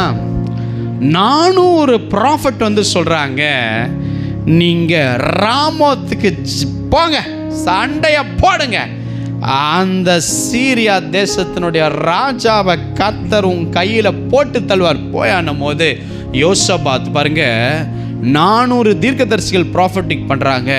இவருக்கு உள்ள ஒரு கலங்குது இருதயம். அவர் சொல்ற ஒரு வார்த்தை பைபிள் என்ன தெரியுமா? ஆகாப், இன்னும் கர்த்தருடைய தீர்க்கதரிசி உன் தேசத்துல யாராவது இருக்கிறாங்களா? ஏன் தெரியுமா? இப்போ இவருக்கு உள்ள என்னன்னா சரியில்லை ஏதோ அப்படின்னு தோணுது. இப்போ அவர் கேட்கிறாரு, இவங்க இல்லாம வேற தீர்க்கதரிசி உன் நாட்டில் யாரா இருக்கிறாரா அப்படின்னு ஆகாப் கிட்ட கேட்கும்போது ஆகாப் சொல்றாப்ல, மீகாயா என்கிற ஒரு தீர்க்கதரிசி ஒருத்தர் இருக்கிறாரு, ஆனா அவன்கிட்ட தீர்க்க தரிசனம் கேட்கறது வீண்பா. அவர் சொல்றான் பாருங்க, நான் அவனை பகைக்கிறேன் அப்படின்னு ஆகாப் ராஜா சொல்றான். ஏன்? ஏன் இந்த மீகாயா உனக்கு பிடிக்கல அப்படின்னா, அவன் என்னை குறித்து நன்மையானதே தீர்க்க தரிசனம் பேச மாட்டாப்ல. எப்ப பாரு என்னுடைய தீமையை குறித்தே தீர்க்க தரிசனம் பேசுகிற ஒரு தீர்க்கதரிசி மீகாயா. எனவே இந்த யுத்தத்துக்கு போறதுக்கு நான் மீகாயா கிட்ட கேட்கறதுக்கு எனக்கு ஒப்புக்கொள்ளலப்பா. அவரை ஏன்பா கேட்கணும்னு நினைக்கும் போது யோசபாத் ஒரு வார்த்தை சொல்றாரு, இல்லை இல்லை இல்லை ராஜா, அப்படிலாம் சொல்ல வேண்டாம், நீங்கள் அழைத்து அனுப்புங்க, கர்த்தர் வார்த்தை என்ன வருதுன்னு நம்ம கேட்டு ஆராய்வோம் அப்படின்ட்டு மீகாயாவை கூப்பிடுங்கன்னு சொல்லி யோசபாத் கூப்பிடுறாரு. இப்போ நல்லா கவனிங்க, ஆகாப்பு வேண்டா வெறுப்பா மீகாயாவை அப்புறம் போய் சிறைச்சாலையில் இருக்கிறார். எல்லா தீர்க்கதரிசியும் அரண்மனைக்குள்ள இருக்கிறாங்க. ஒரு தீர்க்கதரிசி சிறைச்சாலையில் அடிவாங்கன்னு அடிமையாக இருக்கிறார். அதை வச்சவன் இஸ்ரவேலின் ராஜாவாகிய ஆகாப். இப்போ ஆட்களை அனுப்பி, இந்த சிறைச்சாலையில் இருக்கிறாப்பா இந்த மீகாயா, போய் கூட்டின்னு வாங்கப்பா அப்படின்னும் போது அந்த மீகாயா அரண்மனைக்குள்ள வரார். யோசபாத் நிற்கிறார். மற்ற பெரிய தீர்க்கதரிசிகள் சொல்லப்படுகிற தீர்க்கதரிசிக்கு தலைவரும் ஒருத்தர் பக்கத்தில் நிற்கிறார். ஹல்லேலூயா. அவருடைய பெயர் சீதேக்கியா. நல்லா கவனிங்க, இப்போ என்ன நடக்குது அப்படின்னா, மீகாயாவை கேட்கும் பொழுது இந்த மீகாயாவுக்கு ஒரு தரிசனம் வருகிறது. ஏனென்றால் இந்த ராமோத்துக்கு போலாமா, கர்த்தர் கையில் ஒப்பு கொடுப்பார்னு 400 தீர்க்கதரிசி 400 தீர்க்கதரிசன வார்த்தை ஒற்றுமையாக சொல்லியிருக்காங்கன்னு பார்க்கும்போது உண்மையாகவே இந்த மீகாயாவுக்கு கர்த்தர் இப்பொழுது தரிசனம் கொடுக்கிறார். அந்த 2 தரிசனம் அதை விவரித்து சொல்றதுக்கு முன்னாடி இந்த மீகாயா என்ன பண்றார் அப்படின்னா, அந்த யுத்தத்துக்கு நீங்க போங்க, கர்த்தர் ஜெயம் கொடுப்பார் அப்படின்னு அப்படியே ஒரு மென்னு முழுங்கின மாதிரி சொல்றாரு. அதை கேட்ட உடனே இந்த ஆகாப் சொல்றான், பாத்தியா யோசபாத், எவ்வளவு திமிரு பாத்தியா, நான் அப்பயே சொன்னல, எப்ப பார்த்தாலும் பாரு என்ன நயாண்டியா சொல்றான் பாரு. போ, அந்த 400 தீர்க்கதரிசி சொன்ன மாதிரி இவரும் சொல்றாரு. முதல்ல சொல்லிட்டு உப்பு சப்பு இல்லாமல் முழுகும் போது ஆகாப்புக்கு புரியுது, என்ன திமிரு இருந்தா உனக்கு இப்படி பேசுவ, உண்மையான தீர்க்க தரிசனத்தை பார்த்து சொல் அப்படின்னும் போது இந்த மீகாயா காண்கிற ஒரு தரிசனம் என்னன்னா, ஒரு மலையில மேய்ப்பன் இல்லாம ஆடு சிதறி இருக்கும். ஒரு மேய்ப்பன் இருந்தால் ஆடுகள் வரிசையாக இருக்கும், ஒற்றுமையாக இருக்கும், ஒரு மனதாக இருக்கும். அந்த மேய்ப்பன் போகிற வழி இந்த ஆடுகள் இருக்கும். ஆனால் இவர் பார்க்குற அந்த தரிசனத்தில் அந்த மலையில் இந்த ஆடுகள் சிதறடிக்கப்பட்டிருக்கிற காட்சியை பார்த்தார். அப்போ அவர் சொன்னார், நான் தரிசனத்தை பார்க்கிறேன், மேய்ப்பன் இல்லாத ஆடுகளை போல இந்த இஸ்ரவேலர்கள் சிதறடிக்கப்பட்டிருக்கிற காட்சியை நான் பார்த்தேன் சொல்லும் போதே ஆகாப் சொல்றான், இவன் என்னைய குறித்து தீமையானதையே பேசுவான்னு நான் அப்பயே சொன்ன யோசபாத், உனக்கு பாத்தியா, நன்மையே பேச மாட்டேன், என்ன குறித்து தீமையே பேசுவான், நான் சொன்ன பாத்தியா அப்படின்னும் போது மீகாயாவுக்கு இன்னொரு தரிசனம் வருகிறது. அந்த தரிசனத்தில் பாருங்க, தேவன் சிங்காசனத்தில் உட்காருகிற காட்சியை மீகாயா தீர்க்க தரிசனத்தை நின்று கொண்டு பார்க்கிறார்.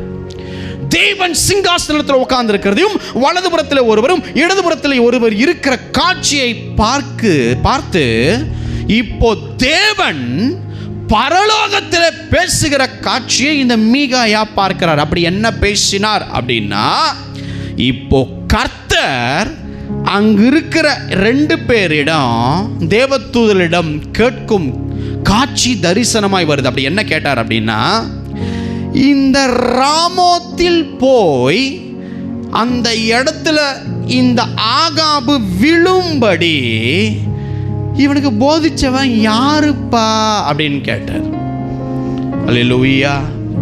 இப்ப யார் போதிச்சிருக்கிறாங்கன்னா, 400 தீர்க்கதரிசி போதிச்சிருக்கிறாங்க.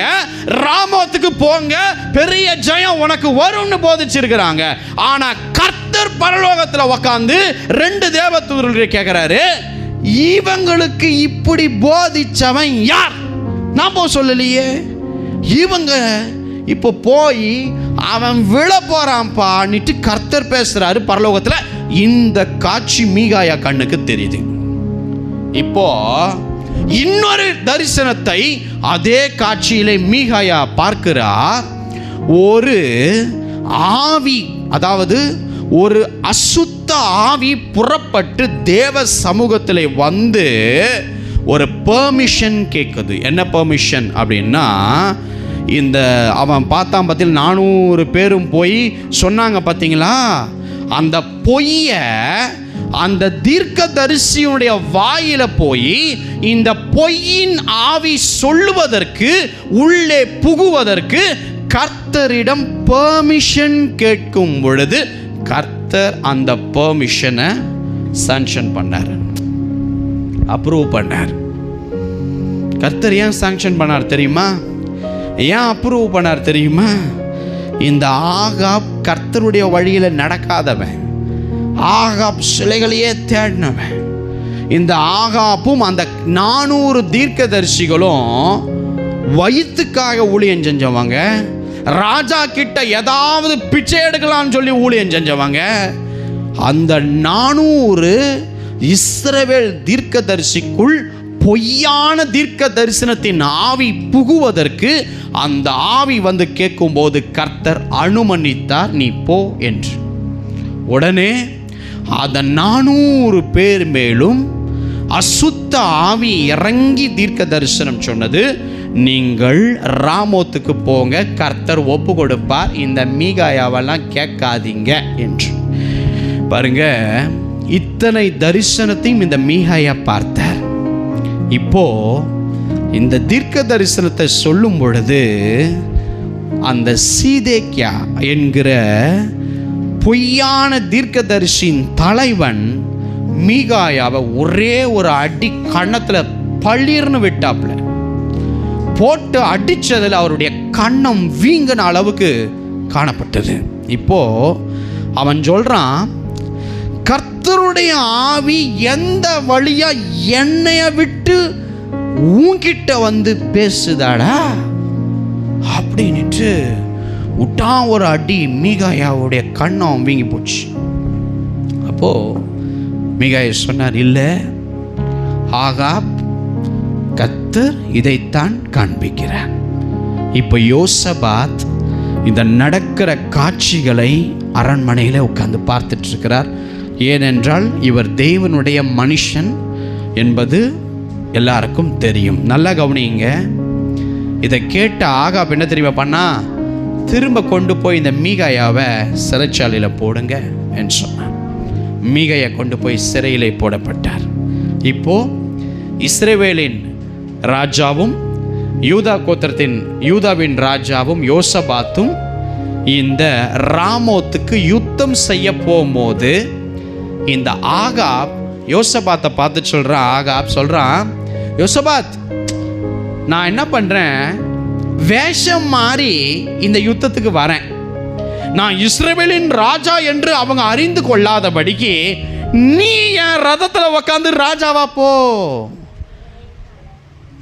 எல்லா ஜனங்களும் நீ போகும்போது என்ன மாதிரி வேஷம் போட்டு போ, நான் சாதாரண மாதிரி வேஷம் போட்டு இந்த யுத்தத்தில் நான் போறேன்னு சொல்லி இவர் உட்கார வேண்டிய இடத்துல யோசபாத்தை கொண்டு போய் உட்கார வச்சு நீங்க போங்கன்னு அனுப்பி விட்டான் யுத்தத்துக்கு. இப்போ இவர் சாதாரணமான மாதிரி போறாரு, இவர் இஸ்ரவேலின் ராஜா ஆகாப் மாதிரி வேஷம் போட்டு போறா மாதிரி அந்த காட்சி அமைகிறது. எனக்கு அன்பானவர்கள், இப்போ நல்லா கவனிங்க. இந்த காரியங்கள் நடக்கும்போது அந்த புறம் இருக்கிற அந்த சீரிய ராஜா சொல்றான், இங்க பாருங்க, இந்த யுத்தத்தில் சின்ன பசங்களோ பெரியவங்களோ வாலிபர்களோ நமக்கு தேவை கிடையாது, அவங்களோட யுத்தம் பண்ணாதீங்க, நமக்கு தேவையானது ஒரே ஒருத்தன், அது இந்த இஸ்ரவேலின் ராஜாவாகிய ஆகாபுக்கு மட்டும் யுத்தம் பண்ணுங்க அப்படின்னு ஒரு கண்டிஷனை சீரிய ராஜாவின் தலைவன் ராஜா சொல்றான். அப்போ இப்போ மொத்த ஆயுதமும் எங்க திரும்பி இருக்குது? யோசபாத் தான் இஸ்ரவேல் ராஜா மாதிரி போறான், அவன் வேஷம் மாதிரி போறான். இப்போ என்ன நடக்குதுன்னா, யோசபாத் போகும் பொழுது ஃபுல் ஆர்மியும் யோசபாத்தை சுற்றி கொல்லும்படி அம்பு, ஈட்டி, அருவாள் எதெல்லாம் எடுக்கணுமோ எடுத்துட்டாங்க. இப்போ வசனம் சொல்லுது, இந்த யோசபாத் கதறி கூக்குரலிட்டு அழுதாராம். இந்த சம்பவம் நடக்கும்போது சாதாரண அழுகை இல்லையா, எல்லாரும் சுத்து போட்டாங்க கொல்றதுக்கு. ஏன்னா இங்க பாரு, நம்ம சீரிய ராஜா சொன்ன இந்த ஆகாபு நம்ம கையில கிடைச்சிட்டான்னு சொல்லி அவங்க நினைச்சி கொல்லுவதற்காக அவன் கிளம்பி வரும் பொழுதுதான் வசனம் சொல்லுகிறது, அவன் கதறி அழ ஆரம்பித்த பிறகு தேவன் உடனடியாய் இறங்கி இந்த யோசபாத்துக்கு உதவி செய்கிறார். என்ன உதவி தெரியுமா? அவர்கள் யோசபாத்தை விட்டு விலகும்படியான ஒரு உதவி, கர்த்தருடைய மகிமை அந்த நொடி பொழுதே இறங்கி பள்ளத்தாக்கிலே செய்கிறது. உடனே வந்தவனுடைய புத்தி தெளியுது. ஓ இல்லை இல்லை இல்லை இல்லை, நம்ம தவறான ஒரு ஆளை சுத்து போட்டோம்ப்பா என்கிற ஒரு உணர்வை தேவன் அவர்களுக்கு தந்து அந்த மகிமை யோசபாத்திற்கு பெரிய உதவியை நொடி பொழுதில் செய்கிறத நம்மளே. நொடி பொழுதலுடைய உயிர் போயிருக்கணும். நல்லா கவனிங்க. இப்போ அங்கே இருக்கிற ஒரு யுத்த வீரன் என்ன பண்ணான் தெரியுமா? ஒரு வில்ல நானேற்றி, பொதுவாக ஒரு வில்ல நானேற்றி ஒருத்தனை கொல்றதுக்காக விட்டானுங்க. சும்மா ஒரு அம்பை விட்டானுங்க, ஒரு வில்ல விட்டானுங்க. அந்த வில் அம்பு சரியா எங்க வந்து விழுந்தது தெரியுமா? வேஷம் மாறி வந்த இந்த இஸ்ரவேலின் ராஜாவாகிய ஆகாப் இத்தனைக்கும் கவசத்தை போட்டிருக்கிறான். அந்த கவசத்துக்கு இடையில் இருந்த சின்ன சந்துகளிலே அவனுடைய உடம்பிலே அது பாய்ந்து அவன் காயப்பட்டான். அங்கே இருந்தவனுக்கு தெரியாது அது ஆகாப் என்று. இப்போ நல்லா கவனிங்க, கவசத்துக்கும் உடம்புக்கும் இருக்கிற சின்ன ஒரு பிட்டு கேப்புக்குள்ளே போய் அம்பு சொருவி காயம் வந்து ரத்தம் ஊற்றிக்கிட்டு கிடக்குது. நான் காயம் அடைஞ்சிட்டேன், என்னை கொண்டு போங்கன்னும் போது கூட அவங்களுக்கு தெரியல இதுதான் ஆகாப்பு என்று. ஆனால் பாருங்க அன்பானவர்களே, யுத்தம் இப்போ அதிகரிக்கும் பொழுது அந்த ரதத்தில் சாயங்காலம் மட்டும் இந்த ஆகாப்பு வழியோடு இருந்து சூரியன் அஸ்தமிக்கிற அந்த நேரத்திலே ஆகாப் செத்து போகிறான். அவன் சாகும்போது நினச்சிருப்பான், என்னோடு இருந்து சொன்ன 400 தீர்க்கதரிசிகளும் சொன்ன வார்த்தை நிறைவேறலை. நான் சொன்ன வெறுத்த மீகாயா சிறைச்சாலையில் போட்ட அந்த மனுஷனுடைய வாழ்க்கை நிறைவேறியதேன்னு சொல்லி அவன் உள்ளம் உடைந்து செத்து போகிறான். நல்லா கவனிங்க அன்பானவர்களே. இப்போ எருசலேமுக்கு இன்னொரு ராஜா சமாதானத்தோடு வீட்டுக்கு போகிறார். அவர் யார் என்றால் யோசபாத். தேவனுடைய திட்டத்தை செய்தவர். தேவன் உதவி செய்யலன்னு வைங்களேன், தேவனுடைய உதவி சரியான நேரத்தில் யோசபாத்துக்கு வரலை என்றால் நொடி பொழுதிலே மறித்து மாண்டு நாசமாய் ஒன்றுமில்லாமல் யூதா கோத்திரங்கள் சிதறடிக்கப்படும்படி அழிக்கப்பட்டிருப்பார். நான் உங்களுக்கு சொல்கிறேன், இது மட்டும் யோசபாத்தினுடைய வாழ்க்கையில் உதவி செய்யலை. யோசபாத் சமாதானத்தோடு எருசலேமில் வரும்போது இன்னொரு பெரும் உதவி இந்த யோசபாத்துக்கு தேவைப்பட்டது. இது என்னவென்றால், அம்மோன் புத்திரர்கள், மோவா புத்திரர்கள் இந்த யோசபாத்தையே குறி வச்சு இன்னொரு பெரும் கூட்டம், அதாவது வந்த சீரியா கூட்டத்தை விட பெரும் கூட்டம் யோசபாத்தை நசுக்கி போடும்படி அம்மோன் புத்திரரும் மோவா புத்திரரும் அவர்களுக்கு தெரிந்த சில ஆட்களும் யோசபாத்தை கொல்லும்படி வராங்க. ஆனால் யோசபாத் பயந்தார், நடுங்கினார், அழுதார். எல்லாம் உண்மை அன்பானவர்களே. ஆனால் திரும்ப கர்த்தரிடத்தில் விசாரித்தார். ஆமென். விசாரிக்கும் போது கர்த்தர் இப்போ சொன்னார், இந்த வர கூட்டத்தை கண்டு பயப்படாத யோசபாத், நீ கலங்காத. இந்த யுத்தம் உன்னுடையது கிடையாது, இது என்னுடையதுப்பா என்கிற ஒத்த வார்த்தை வந்ததுக்கப்புறம் யோசபாத்து எழுந்து நின்று சொன்னார், ஜனங்களே பயப்படாதீங்க, ஜனங்களே கலங்காதீங்க. வார்த்தை வருவதற்கு முன்பு வரையும் நடுநடுங்கி கொண்டிருந்த யோசபாத், கர்த்தருடைய நம்ம எல்லைக்குள்ள கர்த்தர் இருக்கும்போது அவரை தாண்டி நம்ம மேலே இந்த பெரும் கூட்டம் எப்படா கை வைக்க முடியும் என்று சொல்லி கர்த்தரை நம்புங்கள் என்று சொல்லி ஜனங்களை பார்த்து சொன்னார். தீர்க்கதரிசி, கர்த்தருடைய தீர்க்கதரிசிகளை நம்புங்க அப்படின்னு யோசபாத் சொன்னார். சொல்லிட்டு இந்த போருக்கு ரெடி ஆகுங்கன்னு சொல்லி ஆயுதம் அணிந்து நிற்கிறாங்க சண்டை போட. இந்த ஆயுதம் அணிந்தவர்களுக்கு முன்னாடி போய் யோசபாத்தும் அவர் கூட்டமும் என்ன தெரியுமா பண்ணுச்சு? சிலரை நிப்பாட்டினாங்க, சில கூட்டத்தை நிப்பாட்டினாங்க இந்த இராணுவத்துக்கு முன்னாடி. என்ன தெரியுமா? கர்த்தரை துதியுங்கள், அவர் கிருபை என்றும் உள்ளது என்று சொல்லி பாடவும் பாடகரை நிறுத்தினார்கள். அப்பா, சண்டைக்கு போகும்போது உட்காந்து எனக்கு பசிக்குது பிரியாணி வேணும்னு சாப்பிட்டுட்டு இருந்தால் அந்த ராஜா என்ன பண்ணியிருப்பார்? அந்த மாதிரி சம்பந்தமே இல்லாமல் ஒரு சண்டை நடக்க போகுது, சண்டை நடக்க போகிற அந்த போர் வீரர்களுக்கு முன்னாடி போய் இவர் சொல்கிறார், ஒரு பாடகர் கூட்டத்தை நிப்பாத்தி கர்த்தரை துதிங்கப்பா, ஏன்னா அவர் பார்த்து கொள்வாருப்பா, அவர் எல்லைக்குள் நம்ம இருக்கும்போ அவரை தாண்டி தான்ப்பா நம்ம கூட வர நம்ம மேலே வரோம் அப்படின்னு சொல்லி கர்த்தரை துதிங்கள், அவர் கிருபை என்றும் உள்ளதுன்னு சொல்லி சில ஜனங்க பாடுறாங்க. இப்போ என்ன தெரியுமா நடந்தது? யோசபாத் இந்த முடிவை எடுத்ததினால் கர்த்தர் என்ன செய்தார் என்றால், வந்த அவனுங்க யுத்தம் பண்ணாங்க, ஆனால் யோசபாத் கூட இல்லை. ஒற்றுமையாய் யோசபாத்தை நசுக்க வந்த அம்மோன் புத்திரரும் இந்த மோவா புத்திரருக்குள்ளேயே ஒரு சண்டையை கிளப்பி விட்டார் கர்த்தர். இப்போ இவனுங்க ரெண்டு டீமுமே மாற்றி மாற்றி மாற்றி அடித்து கொன்னுக்கிட்டாங்க. இவங்க யுத்தத்துக்கு கர்த்தரை பாடி துதித்து நிற்கிறாங்க. ஒரே ஒரு ஆளு கூட உயிரோடு இல்லை என்கிற செய்தி அங்கே வருகிறது. யோசபாத்துக்கு ஒன்றும் புரியல, யோசபாத்துக்கு ஒன்றும் புரியலை. அப்புறம் போயிட்டு அவர் போய் பார்க்குறாரு, தன்னுடைய ஆட்களை அனுப்புகிறார். அங்கே பாருங்க, ஏராளமான இந்த பெரிய கூட்டம் விழுந்து கிடக்கிறத யோசபாத்தும் அவர் கூட்டமும் பார்த்து கர்த்தர் என்ன செய்ய வைத்தார் தெரியுமா?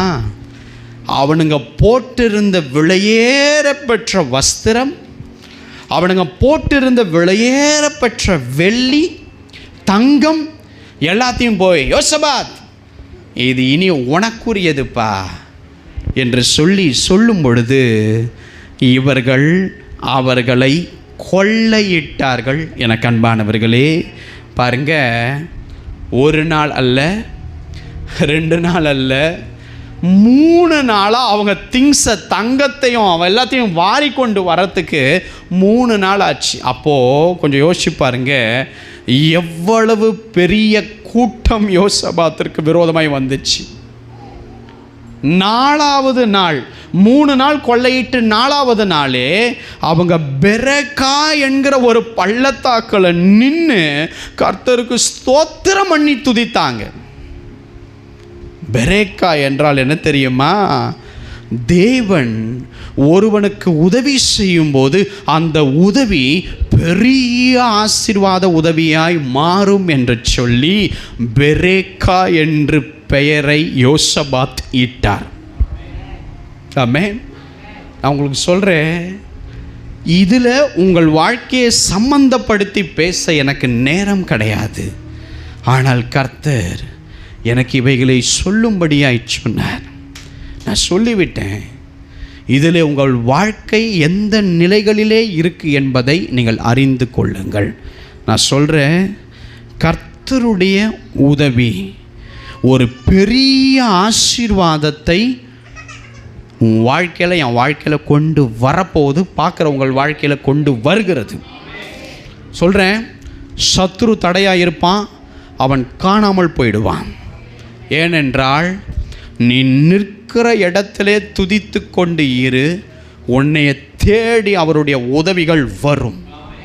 உன்னைய தேடி அந்த உதவிகள் வரும், கர்த்தர் செய்வார்.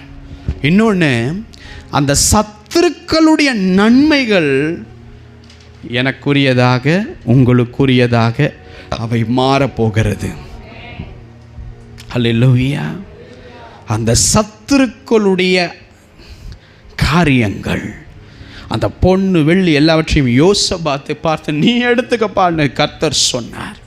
அது சொல்கிறேன், நமக்கு உரியதாய் சத்துருக்களுடைய நன்மைகள் மாறும். காரணம், நாம் அதன் மேல் ஆசைப்படவில்லை.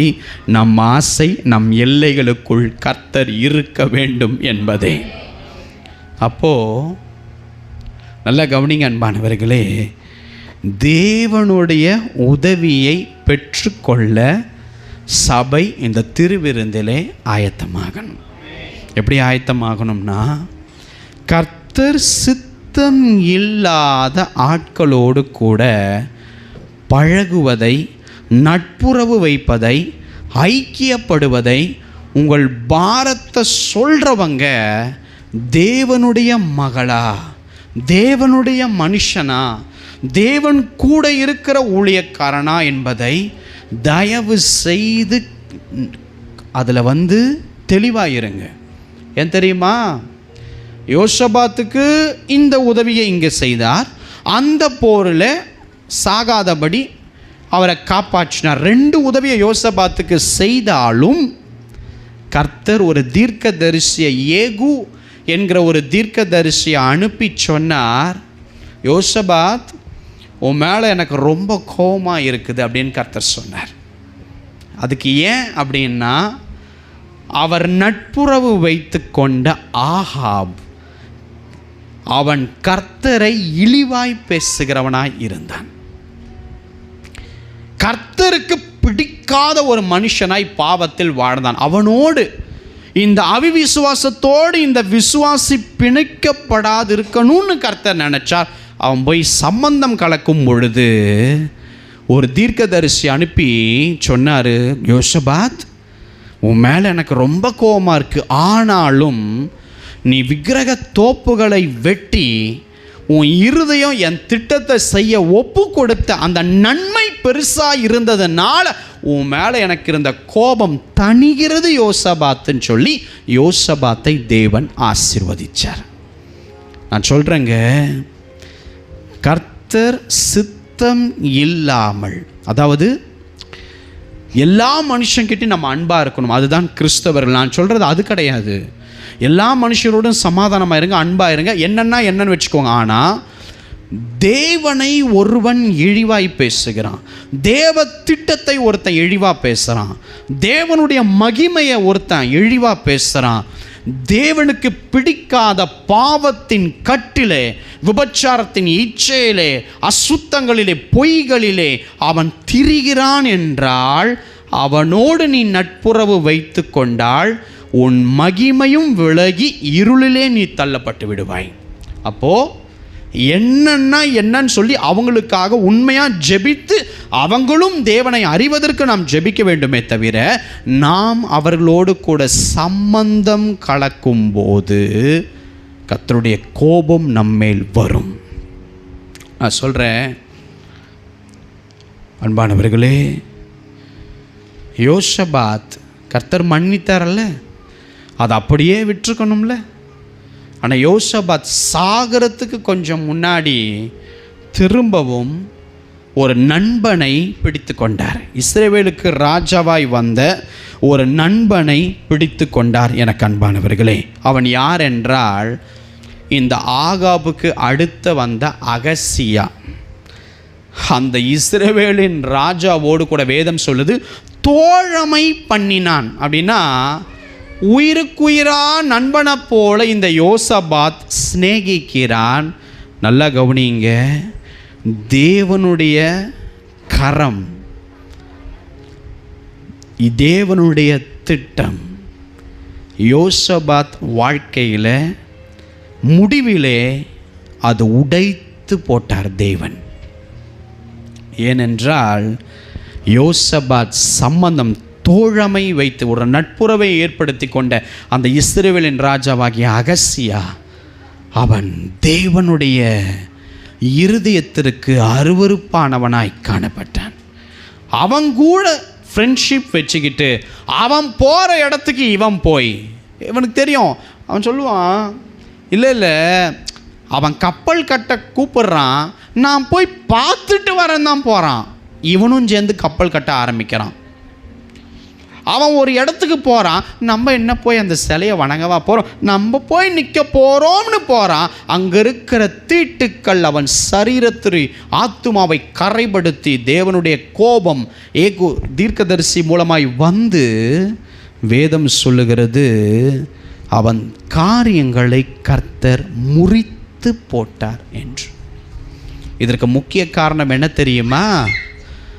நாம் யாரோடு சிநேகிதனமாக இருக்கணும் என்பதை முதல்ல சூஸ் பண்ணுங்க. நான் யார்கிட்ட தேவன் கொடுத்த தரிசனத்தை பகிர்ந்து கொள்ளணுமோ அந்த பர்சனை சூஸ் பண்ணுங்க. நான் யார் கூட சேர்ந்தால் நல்லா ஜெபிக்க முடியுமோ அந்த பர்சனை சூஸ் பண்ணுங்க. நான் யாரோடு ஐக்கியமாக இருக்கிறது தேவ திட்டமோ அந்த பர்சனை சூஸ் பண்ணுங்க.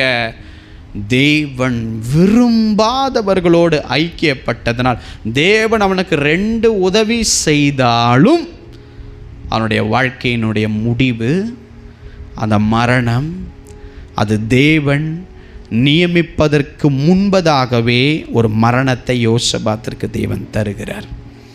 நான் சொல்கிறேன், தேவன் எனக்கு இந்த செய்தியை நேற்றுக்கு நள்ளிரவிலே தேவன் கொடுத்து இதை சொல்லும்படியாய் சொன்னார். எனக்கு இதை விவரிக்க டைம் கிடையாது, 1.5 மணி நேரம் ஆயிடுச்சு. நான் சொல்கிறேங்க, தேவனுடைய கரத்தில் உங்கள் வாழ்க்கையை இந்த திருவிருந்தில் உண்மையாக ஒப்பு கொடுங்க. உங்களுக்காக இயேசுவின் ரத்தம் இன்னைக்கு காத்து கொண்டு இருக்கிறது. பாவத்தை விடுங்க, தேவன் விரும்பாததை செய்யாதீங்க, அந்த வழியை கை கொள்ள இருதயத்தை சாய்க்காதீங்க. அவரை தேடுங்க, அவரை நம்புங்க, அவரை மட்டும் துதியுங்க. இந்த 3 உதவிகள் பெலிஸ்தேரை முறியடித்து இஸ்ரவேலுக்கு சாமுவேல் தீர்க்கதரிசி நாட்டில் உதவி செய்தார். எத்தியோப்பியனை முறியடித்து இஸ்ரவேலுக்கு இந்த ஆசா நாட்களில் உதவி செய்தார். மோவாப் அம்மோன் புத்திரரை முறியடித்து யோசபாத் நாட்களில் உதவி செய்தார். இன்ற 3 ஆசீர்வாதங்களும் உங்கள் வாழ்க்கைக்குள் வரப்போகிறது.